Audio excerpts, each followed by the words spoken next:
un abierto U contenido en R2 en R2, donde las componentes del campo vectorial F son P y Q, donde P y Q son campos escalares, ¿no?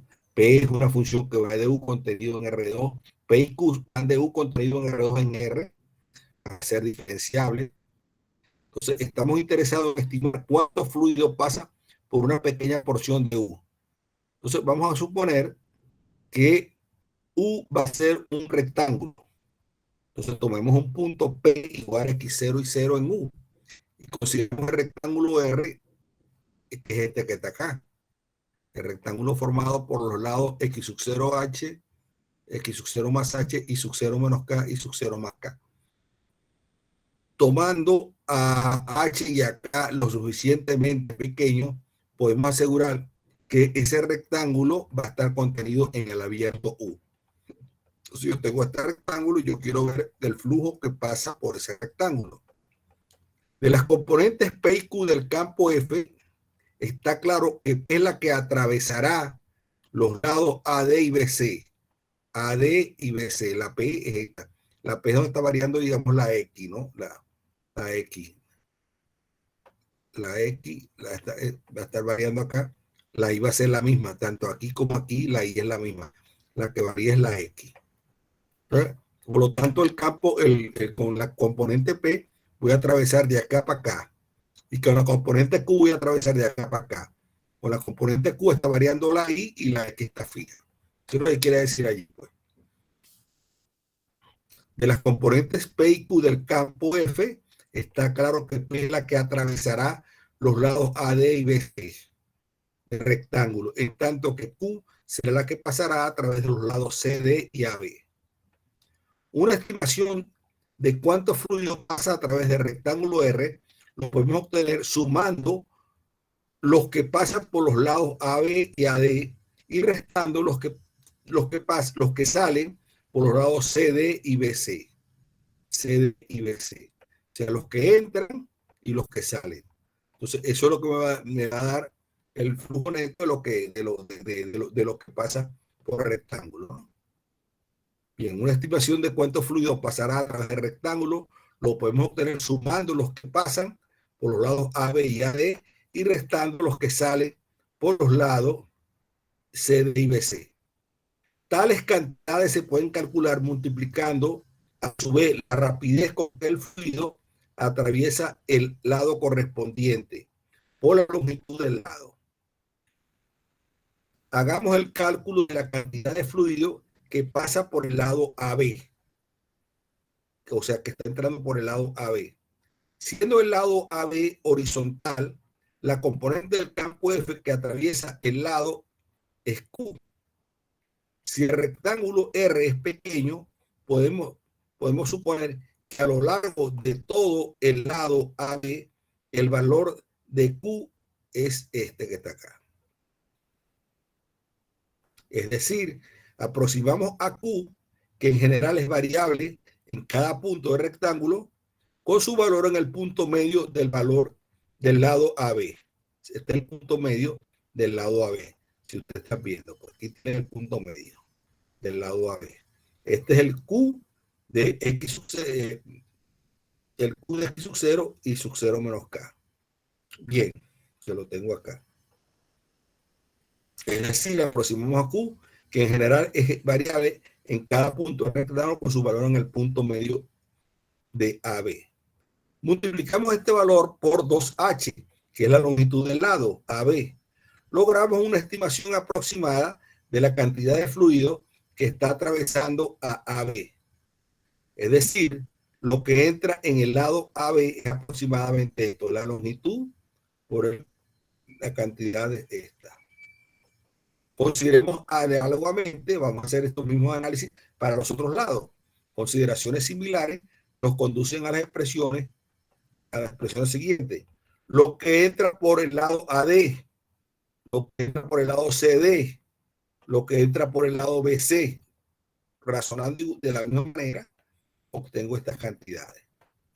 Entonces, la cantidad de fluido que pasa a través del rectángulo R es aproximadamente lo que entra por AB más lo que entra por AD, menos lo que sale por CD, menos lo que sale por BC.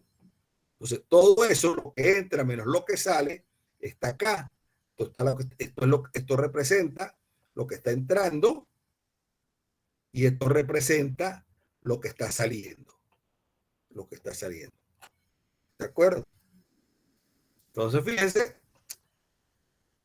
esto lo reagrupamos de nuevo, saco 2K factor común, agrupo esto con esto, y 2H factor común, y agrupo las Q, y me quedan estas expresiones. Dividiendo esta expresión entre el área encerrada por el rectángulo, que es igual a 4H por K, recuerden que los lados del rectángulo son 2H por 2K, entonces el área del rectángulo es 2H por 2K, 4HK. Obtenemos una medida de la cantidad de fluido que pasa por R por unidad de área. Entonces, al dividir entre 4HK, acá y acá, me queda esta expresión que está acá. Me queda esta expresión que está acá. Más aún, haciendo que H y K tienden a 0, obtenemos información sobre cuánto fluido pasa por el punto P por unidad de área. Entonces, tomando este límite, cuando H y K tienden a 0, tengo esto que está acá. Tengo esto que está acá. ¿De acuerdo? Y este límite es esto, parcial de P con respecto a X evaluado en el punto, y este límite es parcial de Q con respecto a Y evaluado en el punto. Evaluado en el punto. Bien. Entonces, fíjense, ¿esto qué es? Esta suma, ¿qué es? Esto que está aquí es el gradiente del campo F, que es la parcial de P con respecto a X evaluada en el punto, más la parcial de la componente Q con respecto a Y evaluada en el punto. Esto que está aquí es el gradiente del campo F evaluado en el punto P. Esta es una cantidad muy importante para el campo F. Definición. Sea F ahora un campo vectorial de Rn en Rn, donde tiene n componentes. Cada una de estas componentes es diferenciable. Y supongamos que tenemos un punto P en Rn, que en U que está contenido en Rn con n componentes, x1, x2, x3. Entonces se llama la divergencia de F y se notado de esta manera como este escalar. ¿No? La parcial de F1 con respecto a X1 evaluado en P, más la parcial de F2 con respecto a X2 evaluado en P, más suspensivo, la parcial de la componente F sub n con respecto a Xn evaluado en P. Toda esta suma es un número, es un escalar. Entonces la divergencia me da eso, esa medida me da. Entonces, observe que la divergencia de un campo vectorial F es un escalar. En el caso que se tenga un campo escalar diferenciable, ahora F pequeña es un campo escalar, un campo vectorial. F grande es un campo vectorial, F pequeña es un campo escalar. En el caso de que tenga ahora un campo escalar y quiera hallar el gradiente, la divergencia de ese campo escalar, ¿qué es lo que hago? Hago esto que está acá. Esto que está acá. Esto que está acá es el gradiente de F. Yo quiero hallar la divergencia. Esto es el gradiente de F. Entonces, fíjense, la divergencia, en el caso de la divergencia de un campo vectorial diferenciable, entonces la divergencia de un campo va a ser el producto interno, va a ser el producto interior de el nabla, el operador nabla, producto interior con el campo F, o sea, esto que está acá. Entonces, ese producto interior es esto que está acá. Es esto que está acá. Bien. Profe, una pregunta. Dígame. Entonces, la divergencia de un campo vectorial y el gradiente de un campo escalar son como análogos. No, fíjate. El gradiente es un vector y la divergencia es un escalar. No hay comparación. Fíjate, claro, sí. Claro, sí. F es un campo escalar. La divergencia de ese campo escalar, perdón, el gradiente de ese campo escalar es esto que está acá, es esto que está acá. En cambio, la divergencia de un campo vectorial es el producto interno del nabla por el campo que es esto que está acá, que es un escalar. Un escalar. No hay, son dos cosas totalmente distintas. La divergencia de un campo escalar con el gradiente de un campo vectorial, perdón, el gradiente de un campo escalar, siempre me equivoco, un gradiente de un campo escalar, con la, por ejemplo, yo aquí, fíjense, en este caso no tiene sentido hablar de divergencia, Yo no puedo decir cuál es la divergencia, cuál es la divergencia de esto de Rn en R. Por ejemplo, fíjense aquí, la divergencia sería sería el producto escalar, del vector f, pero ya esto no es un vector, Esto le evaluarlo acá me va a dar un número real, no tiene sentido. Bien. Entonces, es conveniente tener siempre en mente que la divergencia de un campo F en un punto P de su dominio es el límite cuando B tiende a cero del cociente del flujo del campo F a través de B, entre el volumen contenido por B, donde B es cualquier volumen que encierra, y se me está metiendo esto otra vez. Donde B es cualquier volumen que encierra el punto P. Entonces, la divergencia de F es así, es el límite cuando B tiende a cero, que es el volumen del flujo del campo a través de B sobre el volumen contenido por B. El significado físico de la divergencia de un campo es una medida del flujo o de la expansión por unidad de área o de volumen del líquido a través del punto P. Para campos en R3 que modelan el campo de velocidad de un gas en expansión, se puede interpretar la divergencia del campo F en un punto P como la medida de la velocidad a la que el gas se está expandiendo o contrayendo. Se expande o se contrae en el punto P. Si la divergencia de F en ese punto es mayor que cero, el gas se está expandiendo en P. Si la divergencia es menor que cero, el gas se está comprimiendo en P. En el primer caso, en el caso que el gas se esté expandiendo, la densidad del gas disminuye. Cuando la densidad del gas disminuye, el gas se está expandiendo en P. Y en el segundo caso, aumenta. Cuando se está comprimiendo, es porque la densidad está aumentando. A un fluido cuyo campo de velocidad F es tal que la divergencia es cero para todo punto P, se llama incompresible. Los fluidos incompresibles. Yo no sé si ustedes a estas alturas han comenzado a estudiar mecánica de fluido. No sé, yo no conozco yo no trabajé nunca ahí con la escuela. Pues. Yo no sé en mecánica, en química, si ya a estas alturas han estudiado fluido. ¿Qué me dicen? No hay respuesta. Cónchale, bueno, o sea, yo le respondería, pero es que yo soy electrónico, entonces no manejamos esas cosas. Sí, yo no sé los otros. Claro,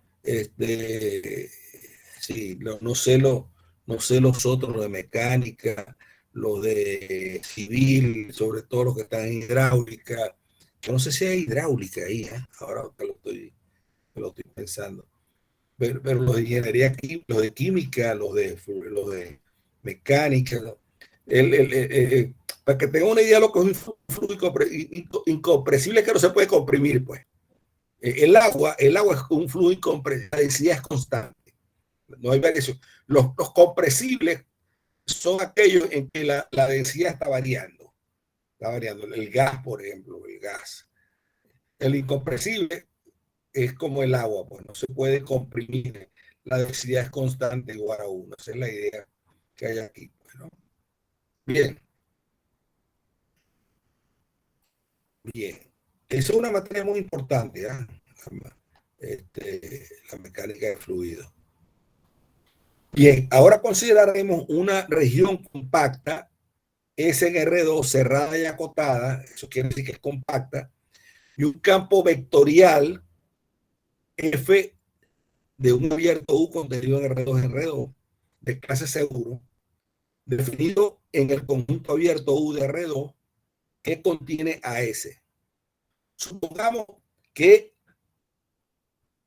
el borde de S orientado positivamente es lo que llamo el borde S más, la frontera de S orientada positivamente, es la imagen del camino de lambda que va del intervalo B en R2 seccionalmente de clase C1, o sea, que seccionalmente de clase C1, las derivadas seccionalmente son continuas, las primeras derivadas. Como sabemos, el vector lambda prima de t sobre la norma de t es un vector tangente unitario a el borde de S orientado positivamente. Escribamos este vector con las componentes T1 y T2. Es fácil ver que el vector n, formado por T2 menos T1, es normal, es perpendicular, perdón, un vector unitario perpendicular a T. Si yo hago el producto interno de T grande, producto interno por N grande, eso me va a dar 0. Por lo tanto, N de T es un vector unitario perpendicular a T de T, el cual se obtiene al girar a T de T un ángulo de pi medio, que es lo que estoy haciendo ahí. Al hacer girar a T de T un ángulo de pi medio en dirección horaria. Por lo tanto, N de T es un vector normal unitario a el borde de S orientado positivamente, que apunta hacia el exterior de S. Llamaremos a N de T vector normal unitario exterior a S. El producto interno, de F de lambda de T, producto interno con el vector normal N de T, nos da información sobre la componente del campo F en los puntos de la frontera de S, en la dirección exterior de S. Así, viendo a F como un campo de velocidades, este producto interior tiene que ver entonces con la velocidad de flujo hacia el exterior de S, ese producto, el F de lambda de T, producto punto con N de T. Tiene, así viendo a F como un campo de velocidades, de flujo hacia el exterior de, así viendo a F como un campo de velocidades, este producto interior tiene que ver entonces con la velocidad de flujo hacia el exterior de S. Si integramos la función F, ahora fíjense, ahora F es un campo escalar. Entonces, F de lambda de T, fíjense, tiene sentido, fíjense, a F de lambda de T la llamo ahora el producto interior de F grande lambda de T con el N de T. Tiene sentido porque el producto escalar es un escalar y F pequeña es una función escalar, es un campo escalar. Entonces tiene sentido esto que está acá. Esto tiene sentido. Esto es un escalar y este producto punto es un escalar a lo largo de toda la frontera de S orientada positivamente. Obtendremos una estimación de la velocidad a la que el fluido está saliendo de S. Esta cantidad está íntimamente relacionada con la divergencia del campo definido en el abierto S contenido en U, contenido en R. Teorema de la divergencia en el plano. Estamos todavía en el plano. Estamos hablando. Entonces, sea S una región compacta en R2, es una región compacta en R2, con su frontera positivamente orientada, la cual es imagen del camino lambda seccionalmente de clase C1, y sea el campo vectorial de R2 en R2 un campo vectorial de clase C1 definido en el conjunto abierto U contenido en R2 que contiene a S. O sea, S está contenido en U. Si N de T este es el vector normal unitario exterior a S, entonces se tiene que esta integral sobre el borde de S orientado positivamente del campo por la normal es igual a la integral sobre S, esta integral de superficie, de la divergencia de F de X de Y. Bien, la demostración es muy fácil. Vean ustedes, aquí parametrizo el camino, lambda de T viene dado por X de T y de T. Entonces los vectores T de T y N de T, recuerden, T de T es esto que está acá. T de T, entonces T de T es un vector, T de T es el vector tangente unitario a este camino, Entonces, hago lambda prima de T, esto es lambda prima de T, que es X prima y prima, aquí está, sobre la norma de él. Y N de T es igual, como les dije anteriormente, N de T es cambiando, girando este vector en sentido horario pi medio. Pi medio es este que está acá, como les dije anteriormente. Y si este es el campo vectorial de R2 en R2, dado por las componentes P y Q, entonces la función de F producto punto, producto interior, a integrar respecto a la longitud de arco es esto.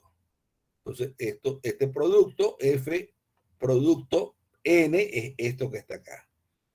Reemplazo esta N, F de lambda de T, la reemplazo y aquí está. Bien, al integrar eso, me queda esto que está acá. Esto se va con esto y me queda esto que está acá. Lo que estoy viendo acá. Consideremos el campo G, que va del abierto U de R2 en R2, donde G ahora es menos Q, XY y P de XY. Observemos que la integral, esta integral de línea de G por delta de lambda, es esto que está acá, y esto es esto que está acá, F por N de DS. Por otra parte, usamos el teorema de Green con la integral de línea del campo G. Fíjense ahora, ¿quién va a ser con la integral de línea del campo G? Esta es una integral de línea del campo G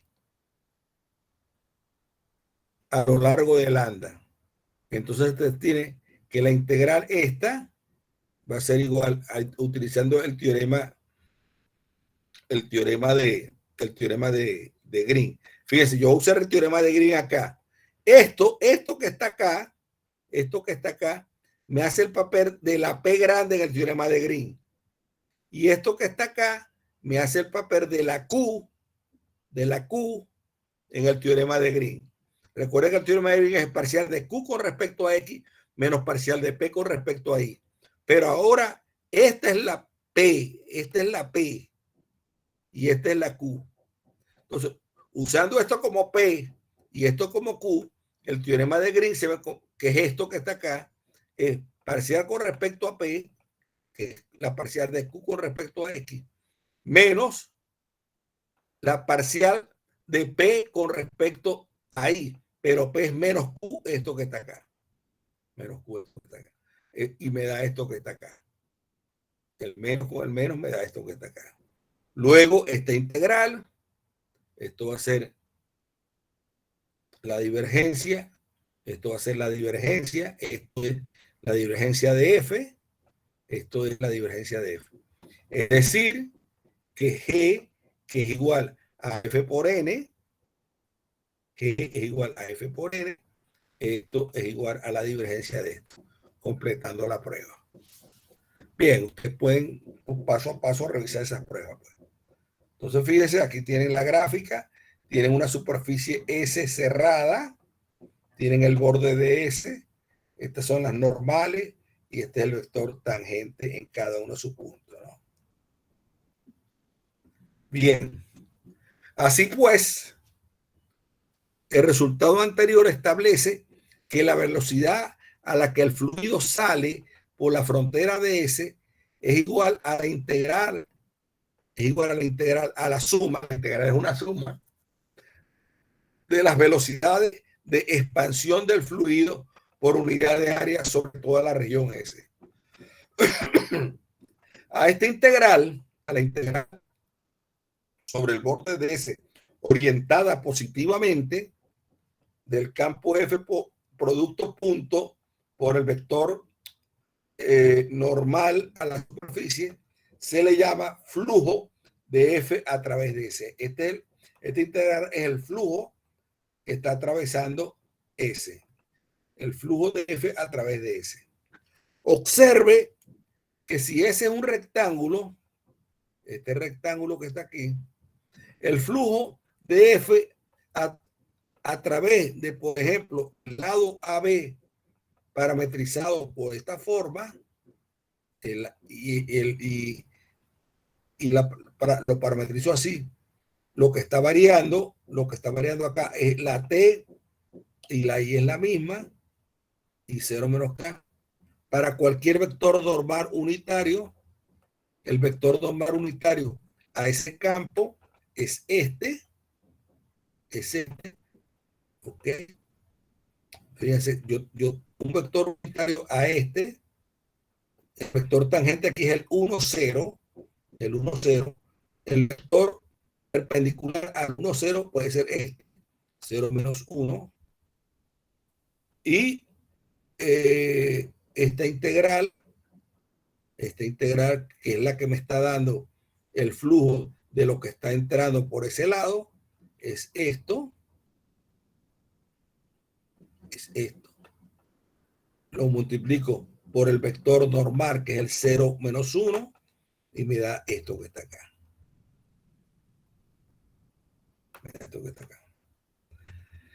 Aplicando el teorema del valor medio a esta integral, suponemos que el punto en el que se verifica tal teorema es el punto medio del intervalo de integración, o sea, era igual al x sub 0, y sub 0 menos k, es decir, el producto correspondiente a esto, a x sub 0 y sub 0 menos k, nos queda la siguiente aproximación.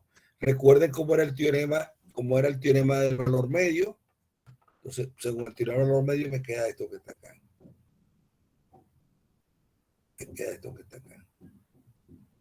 Y eso es esto que está acá. Menos 2h n0 y sub 0 al x. Bien. Damos algunos ejemplos. Verifiquemos el teorema de la divergencia con este campo radial, el XY. Y S es la superficie formada por el par X e Y, X cuadrado más Y cuadrado menos igual que Rho cuadrado. O sea, un disco centrado en el origen de radio Rho. Un camino que parametriza la frontera positivamente orientada es este. Observe que por ser el campo radial normalizado a F de lambda T, obtenemos el vector normal unitario exterior a S. Este es entonces N de T, que viene dado por coseno de T, seno de T. Este es el vector unitario normal. Entonces, se tiene esto, que la integral sobre la frontera orientada positivamente, este F punto de ds es esto, y me queda 2pi Rho cuadrado. esta integral. Por otra parte, fíjense, el campo es el XY, ¿no? Recuerden quién es el campo. El campo es este, el XY. La divergencia de este campo es la parcial de este con respecto a X, que es 1, más la parcial de este con respecto a Y, que es 1. Entonces la divergencia del campo F es 2. Aquí la tengo, parcial de Y con respecto a X, más parcial de Y con respecto a Y. Me queda 2. Entonces la divergencia del campo F es 2. Y esta integral será esto que está aquí. ¿Y esto qué es? Esto es el área de S. Pero ¿quién es ese? Ese es el círculo de radio ρ y centrado en el 0, 0. Entonces eso era, el área será pi por r cuadrado. Entonces el área de ese es pi por r cuadrado, que es esto que está acá. Entonces ahí ven ese ejemplo. Otro ejemplo. Fíjense que aquí estoy hablando es de el teorema de divergencia en el plano. Después lo voy a hacer para el espacio, pues, que es el objetivo de esta clase. Otro ejemplo, fíjense, consideremos el campo vectorial este, ahora está dirigido hacia adentro. Fíjense, este es el vector posición. El X e Y, en el caso anterior, fíjense, en el caso anterior era el X e Y. Este es el vector posición dirigido hacia afuera. Ahora estoy apuntando hacia adentro. Estoy apuntando hacia adentro. Este es un campo radial con las flechas apuntando hacia el origen, hacia el 0, 0. Entonces, sea S, la superficie que voy a tomar, formada por X más Y menor o igual que 1, X mayor que 0 e Y mayor que 0. O sea, es esto que está acá.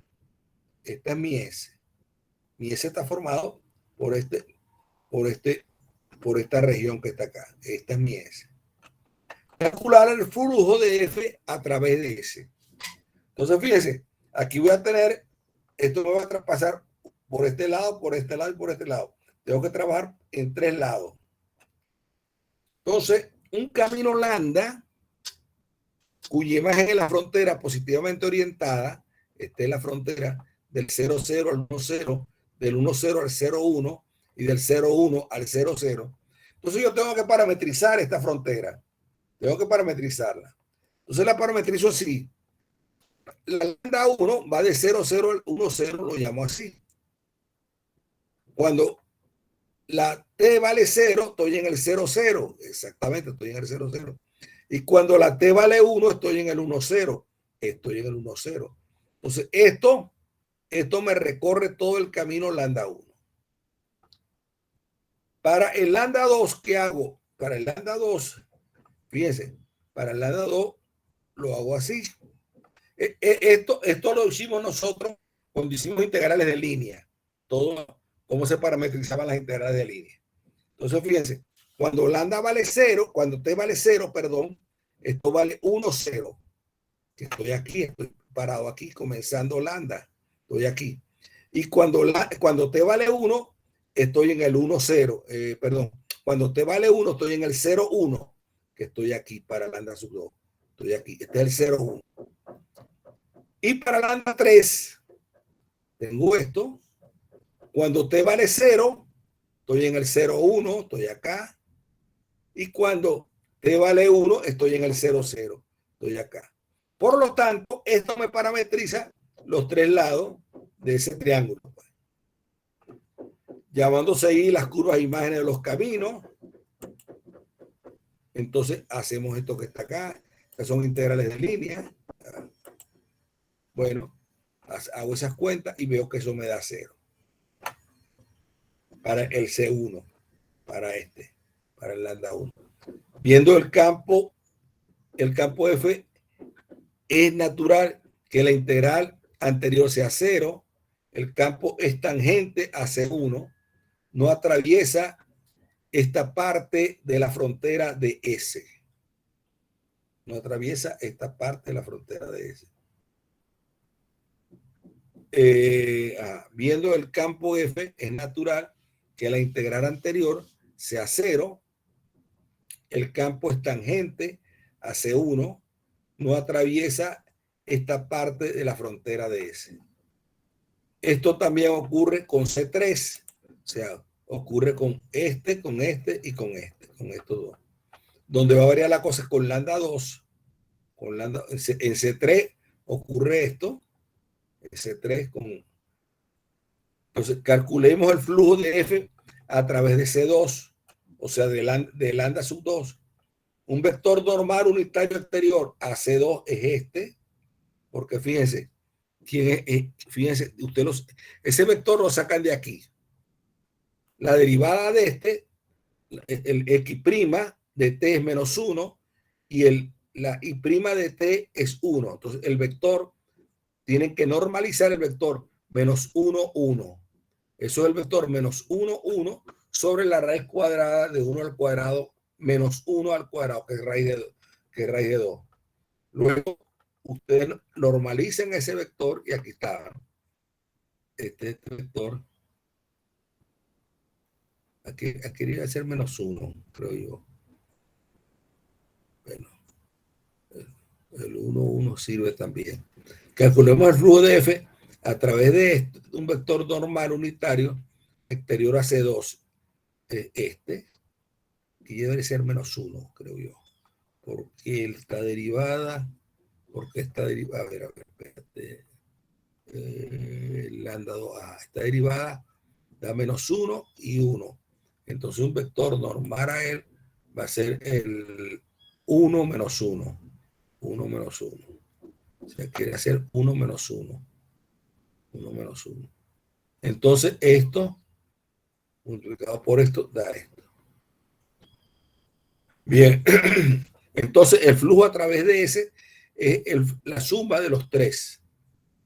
Igual a menos 1. Verifiquemos este resultado.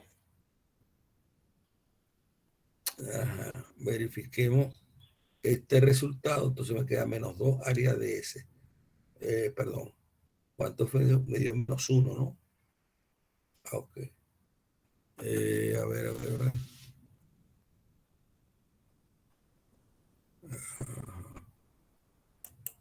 No, aquí está malo. Aquí está malo. Esto 2 se va con 2. Me da menos 1. Esto está malo acá. Verifiquemos este resultado. Tiene más la divergencia. Me dice el campo, la divergencia es menos 2 por dx de dy. El área de S es un triángulo, es un medio de la base por la altura. La base por la altura. Es un medio de la base por la altura. La base, ¿cuánto vale la base del triángulo? La base del triángulo vale 1 y la altura del triángulo vale 1. 1 y 1. 1 y 1. Base vale 1 y la altura vale 1. Entonces, un medio de la base por la altura me da, se van los dos, me da menos 1. Aquí hay un error. En la página 50 y en la página 80. En la página 80 hay un error. Es menos 2. Ya lo voy a corregir aquí. Aquí es menos 2. Menos 1, perdón. Menos 1. Que coincide con el de arriba. Pero a ver. Ok. Ya va, espérate. Yo creo que aquí el error estuvo. No, está bien. Aquí hay un error. Menos 1. Bien.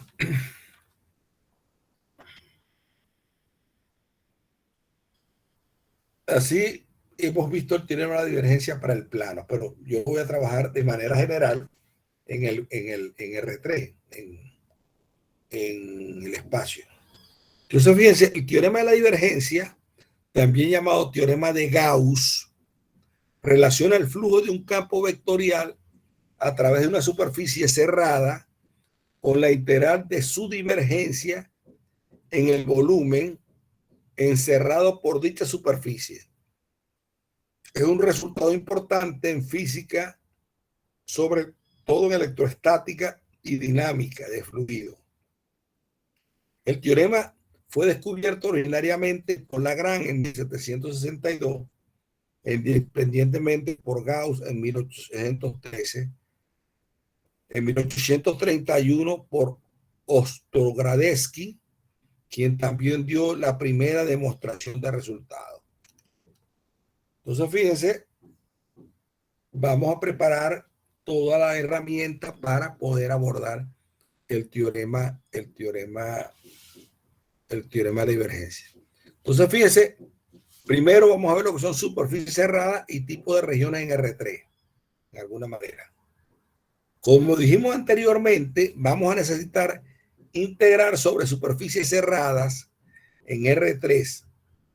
Ahora recordemos los siguientes tipos de regiones que tenemos en R3.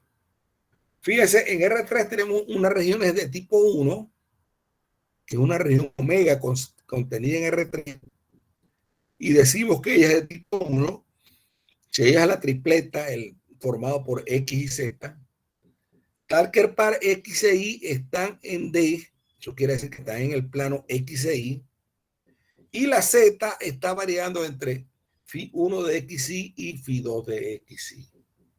Fíjense, si esto lo estoy viendo, lo estuviera yo viendo, donde D está en R2, es una región elemental.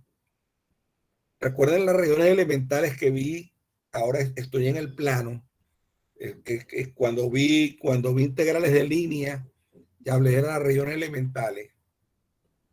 Bien, entonces son regiones donde la X va a estar variando, digamos, entre un intervalo, y la Y va a estar variando entre dos curvas, la región elemental. Bien, la frontera de la región omega es una superficie S en R3. En este caso, la frontera de omega está constituida por arriba, por la gráfica de Z igual a Φ2 de XY, y por abajo por la gráfica de Z igual a Φ1 de XY. Si yo supusiera, si esto fuera, por ejemplo, un cilindro, ¿no? Arriba tendría la tapa superior y abajo la tapa inferior. Y lateralmente tendría la superficie lateral, porque sería el cilindro. Y posiblemente un cilindro que une a estas dos superficies sobre la región de R cuadrado. Entonces, esa es una región de tipo 1. Entonces, fíjense, las regiones de tipo 2 son estas, es una región que se describe, pero ahora estoy trabajando en el plano XZ, y la Y está variando entre sigma 1 y sigma 2. O sea, aquí voy a tener la parte, digamos, la parte de la derecha y la parte de la izquierda, ¿no? Se verían ahora aquí. En este caso, la región omega se puede ver limitada por la derecha y por la izquierda por la gráfica de estas funciones, ¿no? Por la gráfica de estas funciones. Tengo otra región de tipo 3. Es una región de esta forma. Ahora la Y y la Z están en R2, y la X va a estar variando entre tita 1 y tita 2.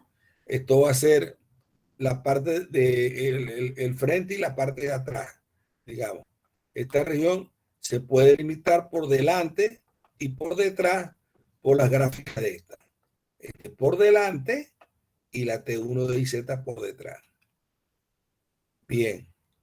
La región del tipo 4 es una región omega R3, se dice el tipo 4, sí es el tipo 1, del tipo 2 y del tipo 3, o una combinación de todas ellas. Como ejemplo de regiones de tipo 4, tenemos a la esfera, el cubo, el cilindro, etc. Entonces, una definición.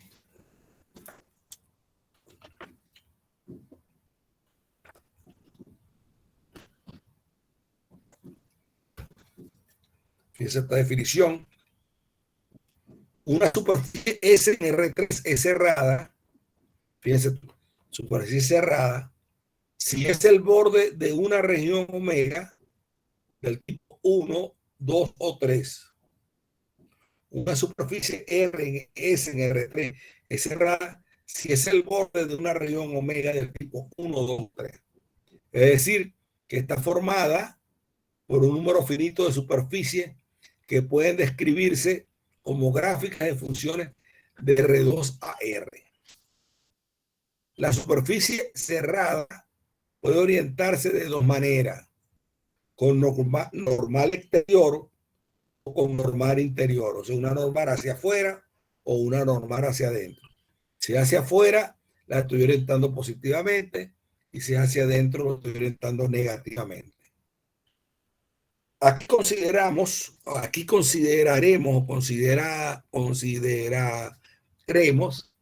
que las superficies cerradas están orientadas con su normal exterior. Esa va a ser mi orientación positiva, las normales hacia el exterior. Dado un campo, aquí hay que tener mucho cuidado, dado un campo F definido en R3 y una superficie S cerrada orientada con normal exterior N y con cara S1, S1, S1, S2, Sn, definimos la integral sobre S de F como la integral de S, la integral de F punto N de S, y eso va a ser la sumatoria sobre cada una de esas, sobre esas caras. O sea, la integral sobre cada una, sobre toda la superficie, si la superficie S está unida por S1, S2, S3, hacer la superficie sobre S es hacer hacer la integral sobre S de ese campo, es hacer la integral sobre cada una de esas caras o de esas superficies y sumarlas para que me dé el resultado deseado. Así la integral doble de S F punto N mide el flujo total de F hacia afuera a través de S. Cuando uno va a calcular cuál es el fluido que está saliendo, que está entrando, tengo que trabajar con esa integral. O sea, si queda o no queda fluido. O sea, eso es lo que me va a dar el flujo, esa integral. Ahora sí podemos enunciar y demostrar el teorema de la divergencia o de Gauss, ¿no? Fíjense acá, sea omega, contenido en R3, una región del tipo 4, con S igual al borde de omega, la frontera de omega, superficie cerrada, regular, a trozos. Regular quiere decir derivables, que es suave, a trozos. Regular, que es suave, que se puede derivar. Y orientada con normal exterior N, y sea F un campo vectorial de clase C1, entonces la integral de superficie esta es igual a la integral del volumen de la divergencia de F.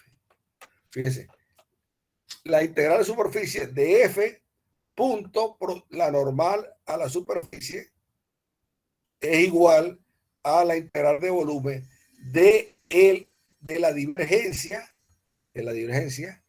de F. Aquí está. Ese es el teorema de la divergencia. Bien interesante este teorema. Fíjate, me relaciona esta integral de superficie con una integral de volumen. En cambio, el teorema de Stokes me relacionaba una integral de volumen con una integral de superficie. Bien. Demostración. Vamos a ver la demostración con algunos detalles. Fíjense, sea F un campo vectorial de clase C1. Entonces, las componentes de F son F1, F2 y F3, donde estos son campos escalares. F1 va de R3 en R, FI va de R3 en R, donde I es 1, 2 y 3. O sea, son estos que están acá. y tiene derivadas parciales de primer orden continua. Observemos que la divergencia de f es esto que está acá. Esta es la divergencia de f. Son estas tres integrales. Y por otra parte, tengo que la integral de superficie de f.n de ds es esto que está acá. F1 es 0, 0 por esto, más esto que está acá. Entonces tengo tres integrales acá. Entonces, basta probar que valen las siguientes tres igualdades.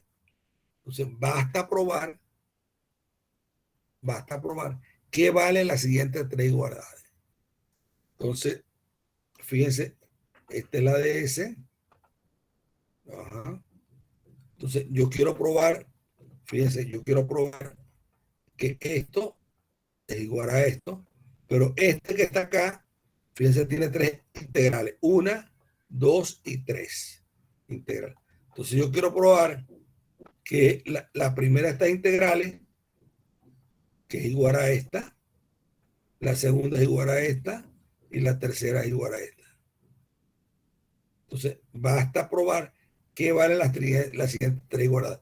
Quiero ver con esta con esta y esta con esta. Nos vamos a ocupar de probar la última, esta que está acá. Las demás se hacen de manera análoga, ¿no?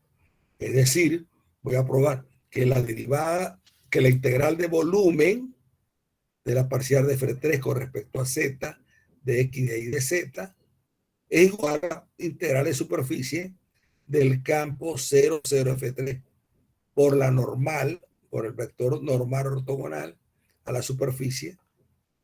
Voy a ocuparme de probar esta. Y de esta misma manera, de manera análoga, hago las otras dos restantes. Las otras se muestran análogamente y los detalles quedan como ejercicio. Bien, entonces vamos a dedicarnos a ver cómo se prueba esto que está acá. Entonces, se omega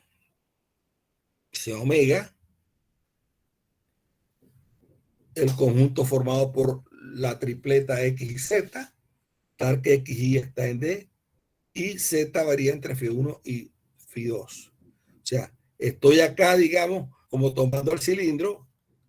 Esta va a ser la parte, la Φ1 va a ser la tapa de abajo y esta la tapa de arriba. Está variando la Z. Pues. Para cierta función, Φ1, Φ2, de D en R, donde D está contenido en R cuadrado. Luego, esta integral triple, la Z, digo, estoy trabajando, este es el omega. Lo único que sé es que el X y Y están en D y que la Z varía entre Φ1 de XY y Φ2 de XY. Luego esta integral triple se convierte en esta, la integral en D, donde varían la X y la Y, y la integral entre Φ1 de XY y Φ2 de XY, donde varía la Z.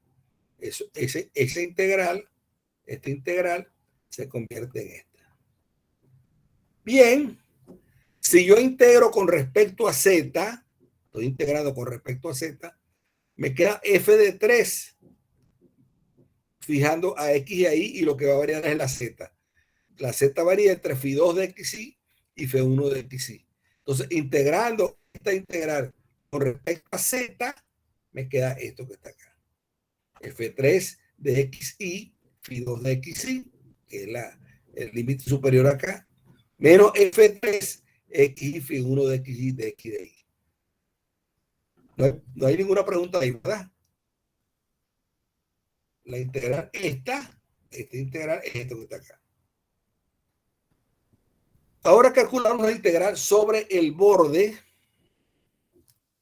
de omega. Entonces vamos a calcular esta integral. Pues con la integral esta de superficie. Para esto, descomponemos a S, que es el borde de S, en tres partes. La parte de arriba, o sea, la cara de arriba, que la llamo SD, S sub A mayúscula, la cara de abajo, que la llamo S sub A minúscula. O sea, la cara de arriba va a estar dada por la Z igual a phi 2 de XY. La de abajo va a estar dada por Z igual a phi 1 de XY. Y la unión de las caras laterales que denotaremos por SL, la cara lateral. Bien. Entonces, la integral de superficie de esto que está acá, del 00F3.n, va a ser la suma de estas tres integrales. La suma de tengo que calcular cada una de estas integrales. En el tercer sumando de la expresión anterior aparece el producto escalar del campo, fíjense, este campo con el vector n, el cual apunta hacia el exterior de S. Recuerde que S sub L es la parte de la superficie S que conecta las gráficas de Z igual a phi 1 de XY con Z igual a phi 2 de XY. Entonces, este es un cilindro cuyos vectores normales son perpendiculares al eje Z. Los vectores normales son perpendiculares al eje Z. Es decir, este que está acá, el vector NAB0, es perpendicular al eje Z, que es el 0, 0, 1. ¿De acuerdo? Entonces, este va a ser un vector normal porque es perpendicular al eje Z. De modo que el campo vectorial F tilde, que está formado por el 0, 0, F3, que es este que está acá, al multiplicarlo por un vector normal, que es el N, eso me va a dar 0. Me da 0. O sea, para esa parte de S de L, donde estoy, este producto, aquí en S de L, aquí en la tercera integral, eso va a dar 0. Así pues, el tercer sumando es igual a 0. Es igual a 0. Trabajamos con el primer sumando, o sea, con la parte de arriba. La parte de arriba, recuerde que es la tapa de arriba. Es la tapa igual a Z igual a phi sub 2 de XY. O phi sub 2 de V, digamos. O de XY o de V, que no importa la... Yo aquí confundo la U con la V. La U es la X y la V es la Y. Ahora notemos que la cara de arriba se parametriza por la gráfica de F sub 2. Entonces, sobre el conjunto D, es decir, la parametrización F sub 2 va de D contenido en R2 en R. Perdón, esto es R3. Perdón. Aquí tengo un error.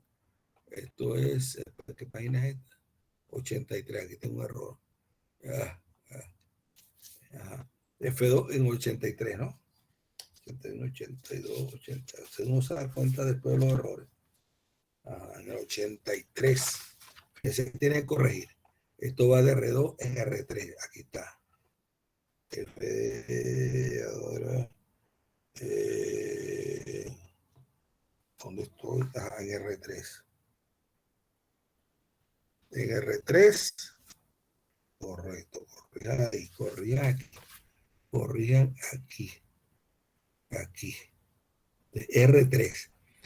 Que manda al XY o al V, lo manda en V, phi de 2, esta es la Z. Esta es la Z. Parametriza la parte de la superficie S correspondiente a la parte de arriba, ¿no? A S sub A. Entonces, haya la parcial de F sub 2 con respecto a U, les queda 1, 0, parcial de F2 con respecto a U. Haya la parcial de F sub 2 con respecto a B, les queda esto. Hacen el producto escala vectorial, hacen este producto y les queda esto. Observe que este producto tiene la última coordenada positiva, más 1, más 1. Y entonces apunta hacia afuera, apunta hacia arriba. La Z está apuntando hacia arriba. Por lo tanto, respeta la orientación de CDA. Recuerden que la orientación es las normales hacia afuera. Esta es una normal a la superficie y está hacia afuera. Bien. Una parametrización para ahora la parte de abajo, la cara de abajo, siendo esta la gráfica de esta, es esta que está acá. Esta es la parametrización de la cara de abajo. Hago la primera derivada y hago la segunda derivada y hago esto que está acá. Entonces, fíjense, la tercera, observe, la tercera coordenada es positiva. Observe que estos vectores apuntan hacia el interior, están apuntando hacia arriba. No están saliendo, están apuntando hacia el interior de ese. Es decir, esta parametrización produce la orientación contraria a la deseada de ese. Entonces, al calcular la integral sobre CDA con esta parametrización, cambiamos el signo. Debemos de cambiar el signo. Debemos de cambiar el signo para que me produzca la orientación deseada. Porque fíjate,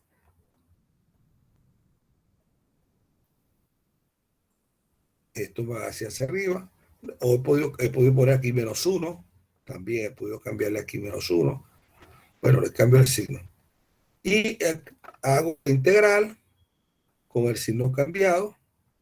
Y voy calculando eso. ¿Dónde estoy? Cambio el signo. Me queda esto que está acá. Hago esto con esto. La integral me queda todo 0, 0. Me queda f de 3.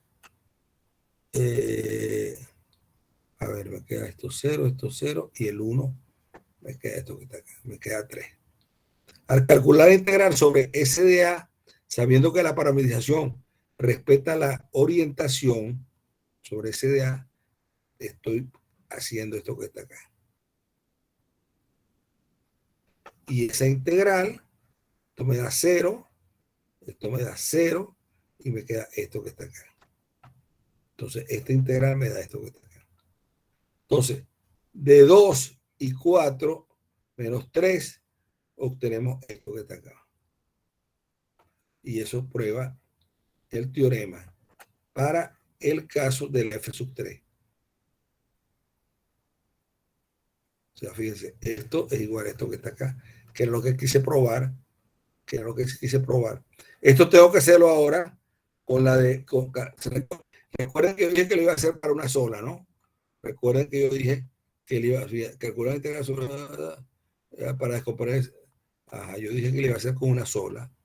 Luego usando el teorema se tiene, ahora calculado integral. Bueno, relean allí y vean. Y dije que las otras se dejaban como ejercicios, ¿no?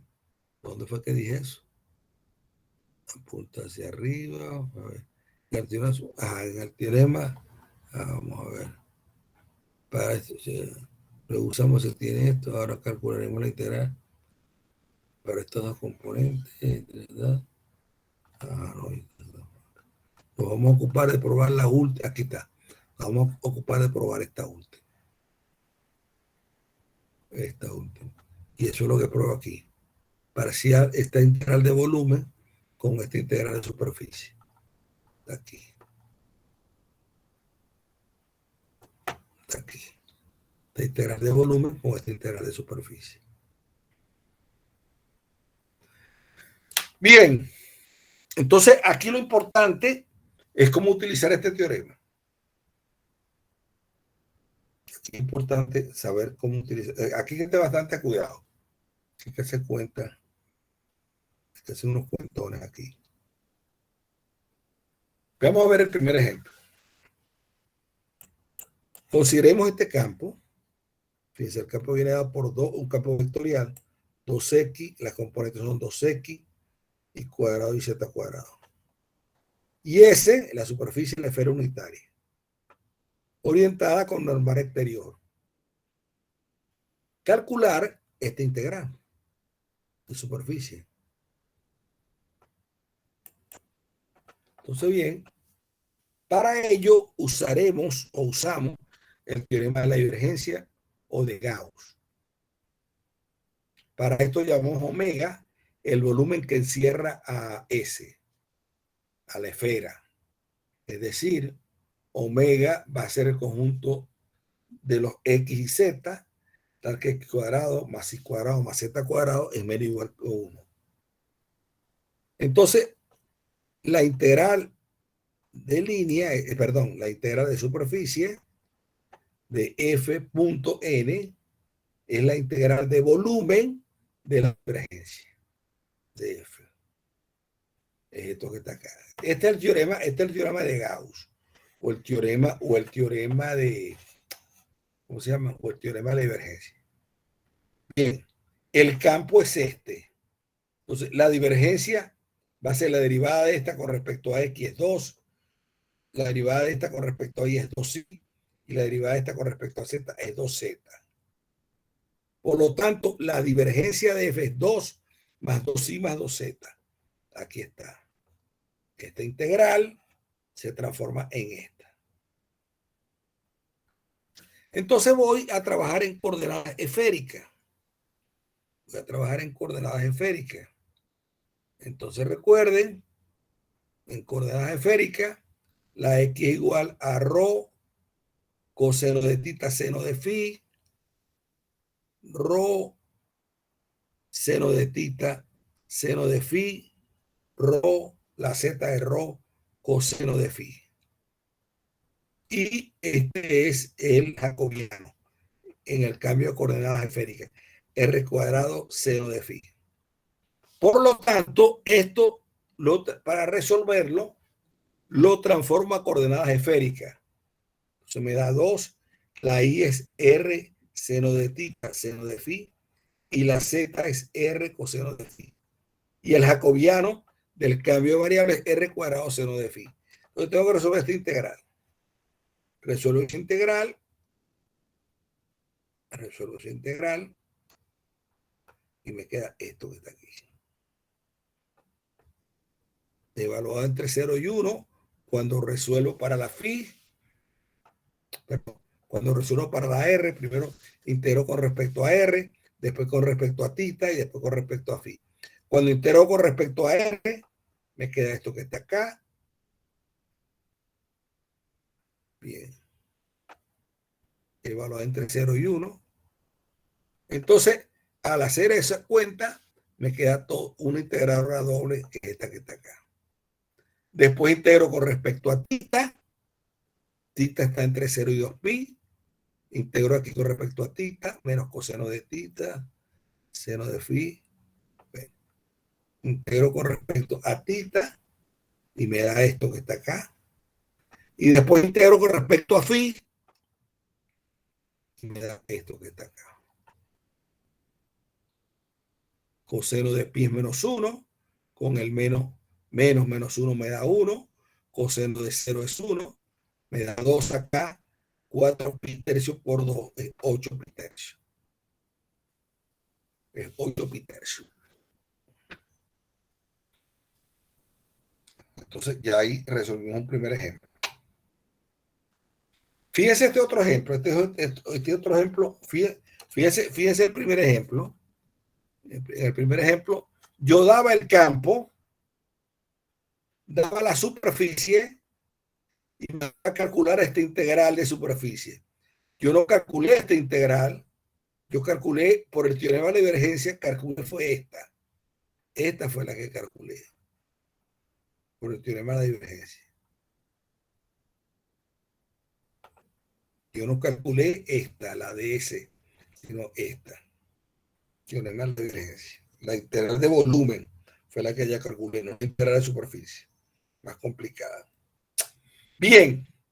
Entonces, fíjense, en el primer ejemplo, daba el campo y daba la superficie. Ahora vamos a ver el segundo ejemplo.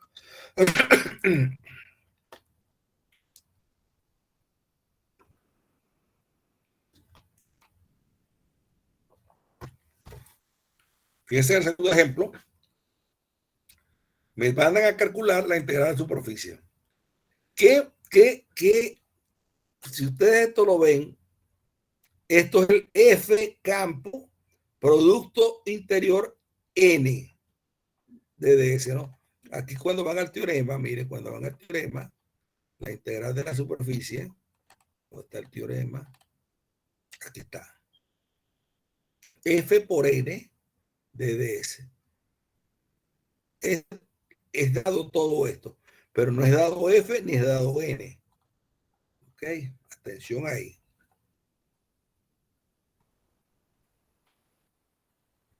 Entonces en el ejemplo 2, es dado F.N, pero no es dado F ni N. Y es dado S. Ese es esto que está acá. Que es la esfera de radio 1, centro 1, 0, 0, 0. Entonces, primero, tenemos que buscar el campo vectorial F tal que esto es igual a esto. Donde N es la normal exterior a S. A S. N es la normal exterior a S. Apunta hacia afuera. Entonces, la normal exterior a S es esta. Este vector, digamos, radial, X y Z. Entonces, bien, como yo no sé quién es F, lo llamo ABC. Y el vector radial, este que está aquí, tengo yo ganado que es la norma exterior de S. Entonces lo voy a multiplicar por el X y Z.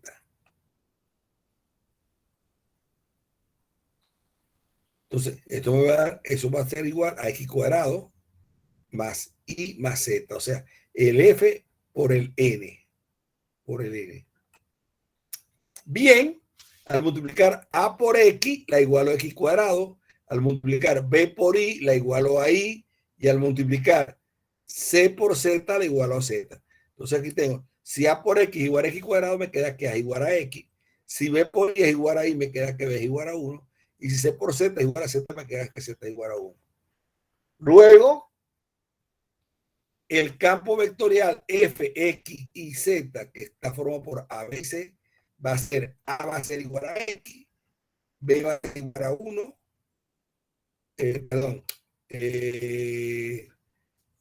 A va a ser igual a X, B va a ser igual a 1 y C va a ser igual a 1. Entonces, el campo vectorial es el X1, 1. Usando el teorema de la divergencia, entonces el campo es el 1, perdón, el X1, 1. Entonces, tengo todo esto, esto que está acá, esto que está acá. La divergencia de esto va a ser el 1, 0, 0, va a ser 1, y esto es de X, de Y, de Z. Pero omega es la esfera de centro 0, 0, 0 y radio 1. Entonces, esto va a ser igual a 1 por el volumen de omega, donde omega es la esfera de centro 0, 0 y radio 1, que es 4 pi tercio el volumen. ¿Alguna pregunta ahí? No, profe. ¿Vieron el truquito? Porque que ahí no di el campo lo tuve que sacar por otra vía, para utilizar el teorema de la divergencia. Profe, y el N es ese porque se trata de una esfera, ¿no? El N, el vector N, el vector normal viene siendo ese X, Y, Z porque estamos trabajando con una esfera en este caso. Sí, bueno, es el vector radial X y Z, si es el normal FN. Ok. Sí. Bien. Viene dado aquí, ¿ves? El vector normal es el gradiente de esto que está acá. El gradiente de esto que está acá es el vector 2X, 2Y, 2Z. Sacas el 2 factor común y te queda el 2 factor común del X, Y, Z. Entonces es cualquier vector que sea paralelo al X y Z te sirve como normal, pues. Pero por ser una esfera sale de aquí, ¿ves? Tú calculas el gradiente de esto y esto te da el vector normal a la superficie. El gradiente de esto es 2x, 2y, 2z. O sea, sacas dos factores comunes. Entonces, cualquier vector paralelo al x y z va a ser normal. En particular, bueno, toma el principal, que es el x y z. Sale de aquí, de aquí de este hecho, de la esfera. Bien. ¿Alguna otra pregunta?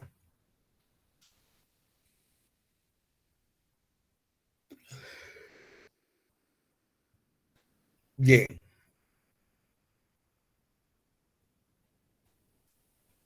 Veamos otro ejemplo. Vamos a otro ejemplo. Fíjense, calcular el flujo. Toma un poquito de agua.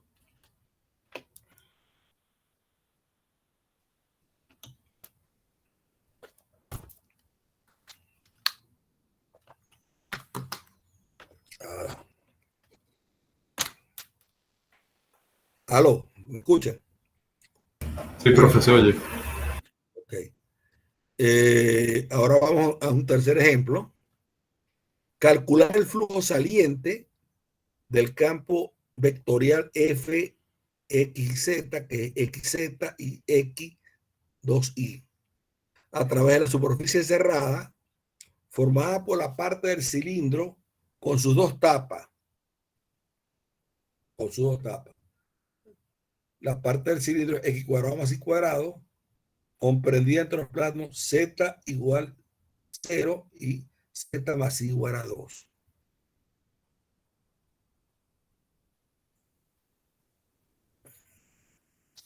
No, aquí me faltó algo.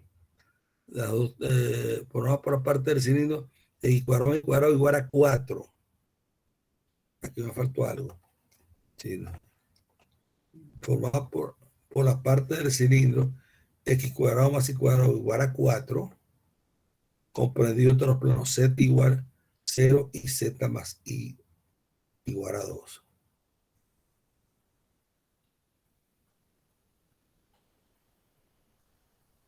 Aquí me faltó igual a 4, ¿no? ¿Me siguen? Sí, claro. Sí, déjame ponerlo. Esa es la página, ¿qué? Esa es la página 86. Sí, uno se va y empieza a ver las cosas aquí. Ok, entonces dice, calcular el flujo saliente del campo a través de la superficie cerrada formada por la parte del cilindro igual a 4, comprendida entre los planos Z igual a 0 y Z más igual a 2. Esas van a ser las dos tapas, ¿no? Esas van a ser las dos tapas. Ajá. Entonces, esto lo vamos a calcular, son dos problemas, directamente eligiendo orientaciones adecuadas para cada superficie y usando el teorema de la divergencia. O sea, tengo que hacer las dos integrales, la integral triple y la integral de superficie. Bien, vamos a proceder. Entonces tenemos el campo vectorial es este, X y Z y XZY. El flujo saliente de F a través de S1, donde S1 es la superficie formada por la parte del cilindro comprendida entre dos planos, Z igual 0 y Z igual a 2 menos I, viene dado por esto, ¿no? Entonces yo voy a, la X va a ser igual a 2 coseno de tita y la Y igual a 2 seno de tita. Eso cumple esta relación. Y podemos representar los puntos del cilindro en la forma esta que está aquí. Son todos los X y Z, X cuadrado más Y cuadrado menor o igual que 4, con Z variando entre R y 0. Entonces yo puedo parametrizar esa superficie, la superficie correspondiente a lo que llamo yo S1, como la parte lateral, por 2 coseno de tita, 2 seno de tita z. Tita varía entre 0 y 2pi y la z varía en todo r. Z varía en todo r. No estoy poniendo tapas todavía. Estoy calculando la superficie lateral. Bien, entonces yo parametrizo esa superficie. La parametrización de S1 viene dado por el TZ. Fíjense que aquí tengo dos variables, la T y la Z son las variables. Eso es 2 coseno de T, 2 seno de TZ. La T varía entre 0 y 2pi, en este caso. ¿Y la Z de dónde va a variar? La Z, fíjense ustedes, que la Z varía entre 0 y 2 menos i. Y 2 menos i. ¿De acuerdo? Entonces, esta Z que estoy variando en R es como si fuera el cilindro infinito, variando todo en R. Pero la Z está variando entre 0 y 2 menos i. Entonces, al hacer la parametrización de esa superficie lateral, tengo que ver que esto está variando, la teta varía entre 0 y 2pi, y la Z varía entre 0 y 2 menos i. Y 2 menos i. Donde i es 2 seno de tita. Entonces, tengo esto que está acá. ¿Se entiende, no? Sí, profe. Sí, profe. Seguro. Ok. Entonces, calculan la parcial de u con respecto a t, que es esto, menos 2 seno de t, 2 coseno de t, 0, y la parcial de phi 1 con respecto a z, le da el 0, 0, 1. Y hacen el producto vectorial para hallar el producto vectorial fundamental. Es esto. Es un vector normal exterior a la superficie S1. Este es un vector normal exterior a la superficie S1. Y ahora calcula la integral de superficie, que es esto que está acá. Esto que está acá. Bien. Eso me da esto que está acá. Me da todo esto que está acá. Me da 10 pi. Ok. Bien. Eso fue entonces la superficie lateral, pues. La superficie lateral. Bien. Ahora vamos a ver para la tapa inferior. La tapa inferior es la Z igual a 0. La tapa inferior está definida. Rho coseno de tita, rho seno de tita. No, perdón. La tapa interior. No. La tapa interior no es Z igual a 0. Espérate, a ver a dónde era que varía el Z.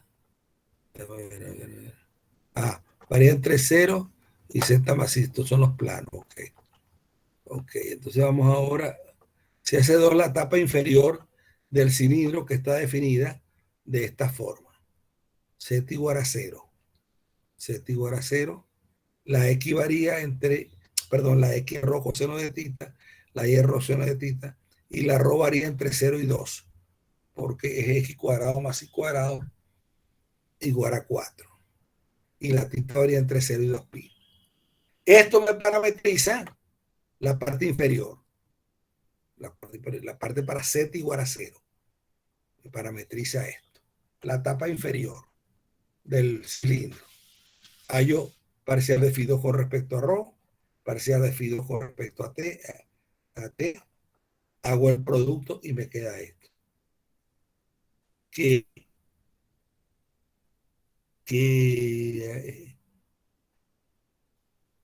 claramente, ahora sí, que claramente se trata de la normal interior, por lo que el flujo saliente, o sea, fíjate, está entrando, esto es el vector 0, 0, rho, en la dirección de Z, está entrando, esto está entrando y no saliendo del cilindro. que claramente se trata de la normal interior, se está entrando, por lo que el flujo saliente de F a través de F viene dado por, tengo que cambiarle el signo acá, para que sea saliente. ¿Me expliqué aquí? ¿Se entiende? Sí, profe. Sí, profe. Este está entrando. Entonces, pero yo lo estoy buscando saliendo. Entonces, para salirlo, hago acá. Cambio el signo, ¿ves? Cambio el signo. Entonces, esto que está acá es esto. Entonces, le cambio el signo acá. Para que esto esté saliendo en vez de entrando al cilindro. Bien. Y hago esta integral. Hacemos esta integral. Esta integral es esto que está acá. Y me da 0. Todo eso me da 0. Vamos ahora con la tapa de arriba, la tapa superior del cilindro, que está definida por esto. La tapa de arriba está definida así. Rho coseno de tita, rho seno de tita, y Z es igual a 2 menos I. Rho varía entre 0 y 2, entre 0 y 2, y la tita entre 0 y 2 pi. Bueno, agarro quién es esto, agarro quién es esto, y esto está acá.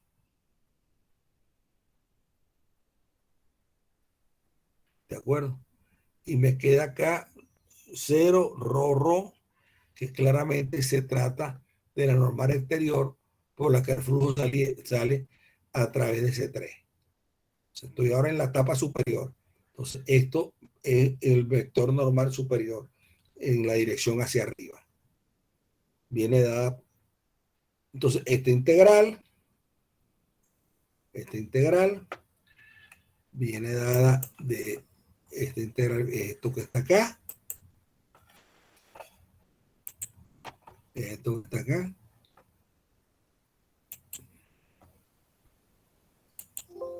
Bueno, ¿qué pasó aquí? Ajá, se termina acá. Hago las cuentas y me queda menos 4pi. Entonces, el flujo saliente de F a través de S1, unión S2, unión S3, o sea, la lateral, la parte de arriba y la parte de abajo, es igual a 10 menos 4pi, 6pi. Eso es lo que da. Sumo los tres flujos. El de la parte, la tapa inferior, la tapa superior y la parte lateral. Eso es lo que me da 6pi. Bien, ese fue por el teorema, utilizando las integrales de superficie. Ahora, si utilizo la otra parte, el teorema de la divergencia, quiere decir entonces, el teorema de la divergencia afirma que el flujo saliente de un campo vectorial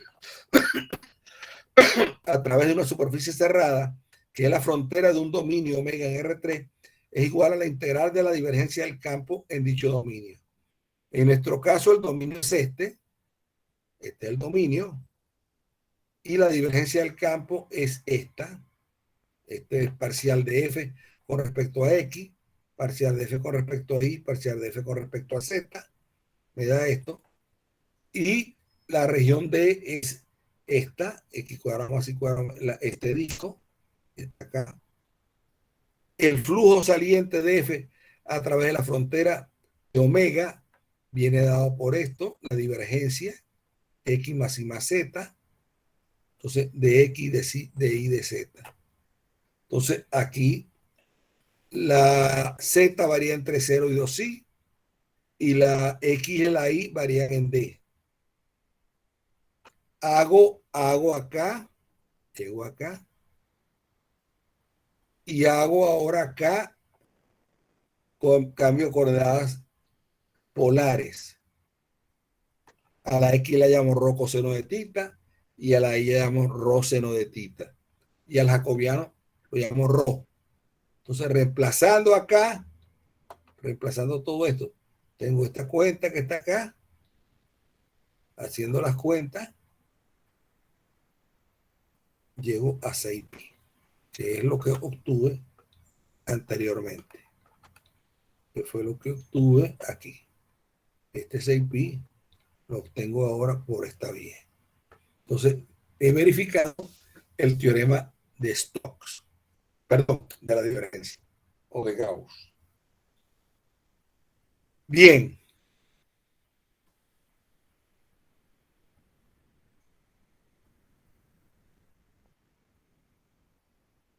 Veamos otro ejemplo.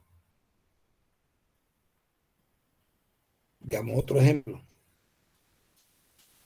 Fíjense, calcular el flujo del campo vectorial el campo vectorial, a través de la superficie cerrada S que limita el sólido omega formado por esto, el conjunto de los X y Z, tal que 0 menor o igual que Z menor o igual que 4 menos 2X menos 2Y cuadrado. Verificar, o sea, haciéndolo directamente o utilizando el teorema de la divergencia o el teorema de Gauss. Ese es el problema. Entonces, fíjense,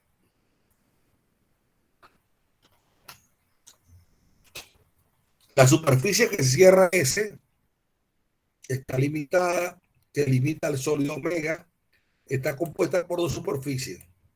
Una porción del paraboloide,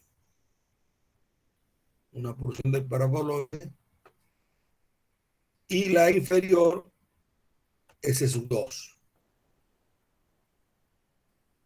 que va a ser la formada por X cuadrado más Y cuadrado igual a 2. Esta que está acá. La tapa acá. Cuando Z vale 0. Cuando Z vale 0 en el plano de proyección del paraboloide sobre el plano XY. Cuando Z vale 0, esto va a ser X cuadrado más Y cuadrado igual a 2. Por lo tanto, hay que calcular el flujo de F a través de cada una de ellas hacia el exterior de la superficie cerrada. Esa es la convención que he hecho. Yo calculo siempre la dirección exterior. Entonces vamos a parametrizar a S1. S1 es el paraboloide de esta ecuación. Entonces lo parametrizamos así. F1 de R2 en R3, este es R3. R3. Casi ni se ve. Esa página que es 27, 88. R3. Vamos a ponerlo grande. Bien, entonces la parametrización phi sub 1 es x y z es igual a 4 menos 2x menos 2y cuadrado. Donde las variables x e y varían en la proyección del sólido en el plano XY, que calculamos a partir de la intersección del paraboloide este con el plano Z igual sub 0.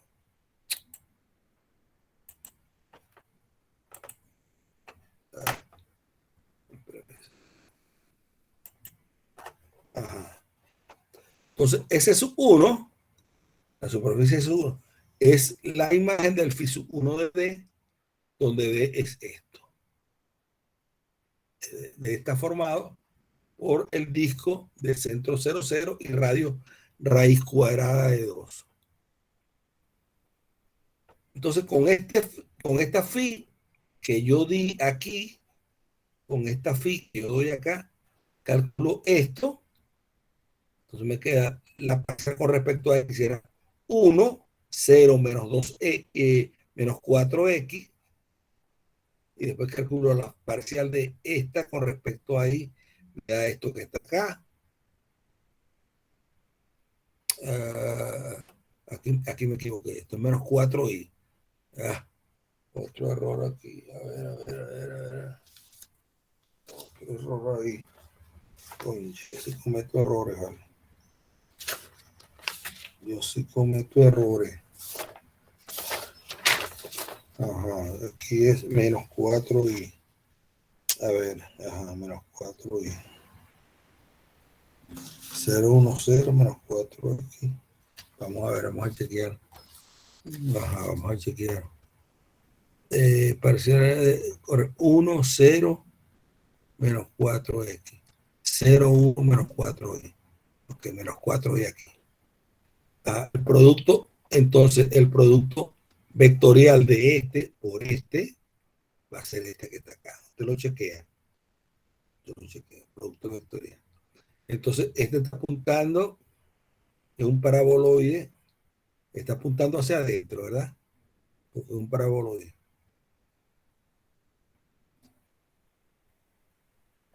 Ah, no, espérate.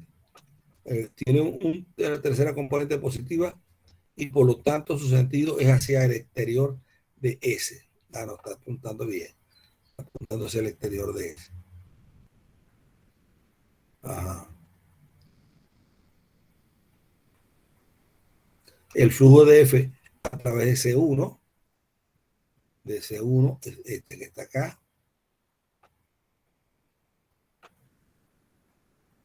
Entonces, tengo esto que está acá. Tengo esto que está acá. Y me da esto que está acá. Me da 8 de X y de Y. Recuerden el área de D de sexto, recuerden, de sexto, el área es pi por r al cuadrado, el r al cuadrado a raíz de 2 es 2pi el área de todo esto. El área de D es 2pi. El área de D es 2pi. Por 8 es 16pi. ¿Okay? Esto es igual a 8 el área de D. D es un disco de centro 0, 0 y radio 2. Entonces será pi por raíz de 2 al cuadrado, será pi por 2 por 8 es 16 pi. Correcto. Bien. Ok. Ahora parametrizamos a S sub 2. La etapa inferior de ecuación Z igual a 0. Entonces, la parametrización de esa es esta que está acá. Donde S sub 2 es la imagen de F sub 2 de D. Donde D recuerda que es X cuadrado más Y cuadrado menor o igual que 2. Entonces, hacemos el producto, phi2 de xy, derivamos phi2 con respecto a x, me queda 1, 0, 0. Después phi2 con respecto a y me queda 0, 1, 0. Y el producto este es este, el 0, 0, 1. Pero estoy en la parte, en la etapa de abajo, no estoy arriba, no estoy arriba. Entonces, está dirigido hacia el interior de la superficie S, porque estoy en la etapa de abajo. Este vector tiene componente positiva 1, es el vector K, pero como estoy en la parte inferior del paraboloide, esto va apuntando hacia adentro del paraboloide y no afuera. Entonces tengo que cambiar de signo. En vez de tomar este n, tomo menos n. Tomo menos n, aquí lo pongo. Tengo que tomar el 0, 0, menos 1 para que apunte hacia el exterior. Entonces aquí pongo el x y 0, producto punto 0, 0 menos 1 para que apunte hacia el exterior y eso da 0. Por lo tanto, el flujo, perdón. Una pregunta. ¿Me hablaste? Sí. Ajá. Que en esos casos en el que el vector normal nos dé contrario, solo basta con cambiarle el signo, no tendríamos que cambiar la parametrización. Sí. Claro, que le cambias el signo porque el 001 está entrando porque tú estás en la parte de abajo, y el 001 apunta hacia arriba del eje de la Z. Y tú quieres que las normales apunten hacia afuera. Mi pregunta es que si no tendría que cambiar también la parametrización. No, que cómo la vas a cambiar. Ya tú tienes la parametrización, ya tú tuviste tu vector normal, tu vector normal es este es tu vector normal, a la superficie. Pero este vector normal está apuntando hacia adentro de la superficie. La superficie se orienta de dos formas, ¿no? Hacia el interior y hacia el exterior. Bueno, tú calculaste tu vector normal, perfecto, pero este vector normal, como estás en la tapa de abajo, te está apuntando hacia adentro porque está subiendo hacia el paraboloide. Pero la normal con la que tú quieres integrar es con la normal que esté saliendo, no con la que esté entrando. Entonces le cambias el signo a esto. Nada más. Ahí no tienes que cambiar más nada. Ok. Gracias. Sí, ahí no tienes que... Cambia la dirección del vector normal. Ya está. Esto está entrando. Si estuviera arriba, si fuera un cilindro y estuvieras en la tapa de arriba, no tienes que cambiar nada, porque esto está saliendo. Pero si estás en la tapa de abajo, esto está apuntando hacia arriba. Entonces, es lo que está pasando, está entrando. Y yo la dirección, el problema lo estoy calculando siempre con el normal saliendo, con la normal saliendo, pues apuntando hacia afuera. Bien, cambio el signo y me da esto y me da 0. Por tanto, el flujo F hacia el exterior de la superficie cerrada FS es esto que está acá. Es la suma de los dos. Uno me da 0 y el otro me da 16pi. Entonces la suma de los dos me da acá 16pi. Eso fue haciendo las integrales de superficie. Ahora vamos a utilizar el teorema de la divergencia. Entonces, el flujo de F, utilizando el teorema de la divergencia o el teorema de Gauss, se calcula de esa forma. Entonces, la divergencia de F, fíjense quién era F. F es el campo. ¿Dónde está F? ¿Dónde estoy con F? Se me fue. ¿Dónde está F? Este es 1. La parcial de F con respecto a aquí es 1. La parcial de F con respecto a I es 1. Y con respecto a Z es 2. Entonces la suma de 1 más 1 más 2 es 4. Entonces la divergencia de F es 4. Y es lo que voy a utilizar acá, en este teorema. La divergencia de F es 4. Entonces voy a hacer esta integral triple. Primero integro con respecto a Z. Z va a estar variando de aquí a acá. Y D es esto. Entonces, al integrar con respecto a Z, entre 0 y 4 menos 2x menos 2y cuadrado, me quedó esto que está acá.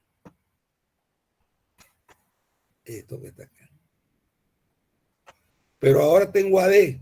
¿Pero quién es D? D es este disco. Entonces, parametrizo para hallar esta integral, llamo a X igual a R coseno de tita y ahí igual a R seno de tita. Donde la R la pongo a variar entre 0 y raíz de 2, raíz cuadrada de 2, y la tita la pongo a variar entre 0 y 2pi. Entonces, haciendo un cambio a coordenadas polares, acá, esta integral se convierte en esta integral. 4 integral entre 0 y raíz de 2, 0 y 2pi. Pongo acá, reemplazo la X por R coseno de tita y la Y por R seno de tita. Multiplico por el jacobiano, que es R, y me queda esto que está acá. Hago esta integral, evaluado en 0 raíz de 2 para la R y en 0 y 2pi para la tita, y me quedé 16pi, que fue lo que obtuve anteriormente. Y ya está, pues. ¿Se entendió? Sí, profe. Se entendió, ¿verdad? Bueno, Entonces, están viendo ya la magnitud de estos problemas. Pues.